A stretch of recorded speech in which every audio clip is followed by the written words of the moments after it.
Assalamualaikum warahmatullahi wabarakatuh. Perkenalkan, nama saya Mujayana, asal kelas Ekonomi Syariah kelas C. Di sini saya ingin menjelaskan sedikit tentang naat dan taukid. Naat dan taukid itu sendiri merupakan bagian dari tawabi. Tawabi adalah kata pengantar keterangan yang tidak mengalami perubahan di akhir kalimat secara langsung. Hal ini karena kata tersebut sama dengan bentuk i'rab. Ya, 4 yang keberadaannya sama dengan kata itu sendiri. Dalam kata tawabi terdiri dari 4 bagian, yaitu mulai dari naat, athof, badal, dan taukid. Yang saya ingin jelaskan di sini adalah naat dan taukid. Yang pertama yaitu naat. Naat adalah kata atau kalimat yang menunjukkan makna sifat kata sebelumnya. Naat kadang disebut juga dengan sifat. Kata yang disifati disebut dengan mahsub atau maknut. Naat mengikuti maknutnya dalam hal i'rab, rofa, nasab, dan khofad, nau, muzakkar, dan muannas. Adad yaitu mufrad, musanna, dan jama', dan tayin yaitu nakirah dan ma'rifat.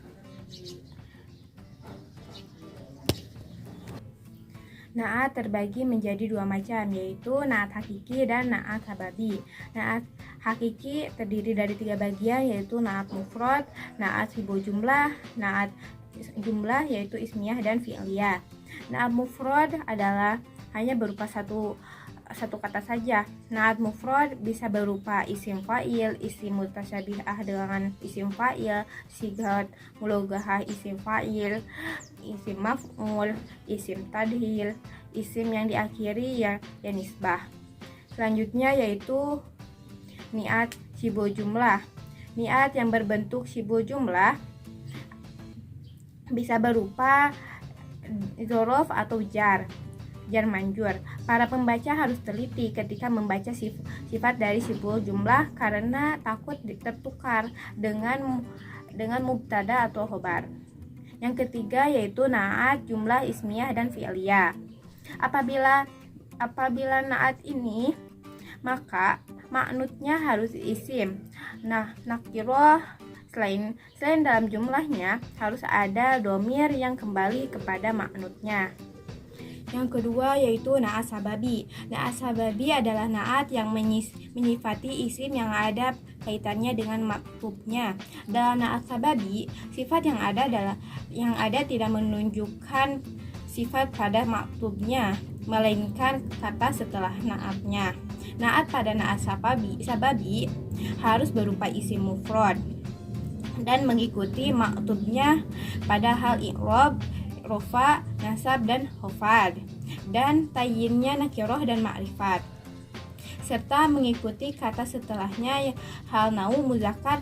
Selanjutnya adalah contoh naat. Yang pertama contoh naat hakiki yaitu fasbir sobron jamilan. Kata jamilan merupakan sifat bagi kata sobron yang merupakan maktubnya isim yang diikuti. Dan yang kedua yaitu contoh naat sababi yaitu Marujatu bila ma'arati jamilati umuha. Kata jamilati merupakan sifat bagi kata umuha walaupun secara lafiznya ikut ke kata sebelumnya. Adapun contoh naat dalam Al-Quran seperti dalam surat An-Naba ayat 14. Wa anzalna minal mu'sirati ma'an sajjaja.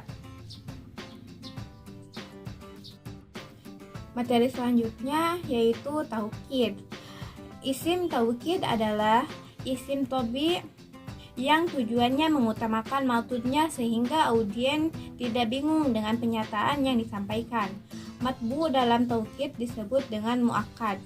Taukid ada 2 macam yaitu taukid lafzi dan maknawi. Yang pertama yaitu taukid lafzi. Taukid lafzi merupakan mengulang kata muakkadnya, sedangkan taukid maknawi yaitu menguatkan dengan kata-kata seperti nafsun, ainun, kila, kilta, kullun, jami'an, amatun. Dalam taukid maknawi, taukidnya harus bersambung dengan dhamir yang kembali ke ma'bu atau muakkadnya. Adapun contoh taukid lafzi, yang pertama istaraitu kitaban. diulangnya fiilnya yaitu istaraitu. Sedangkan taukid maknawi yaitu jaa Ahmadu ainuhu.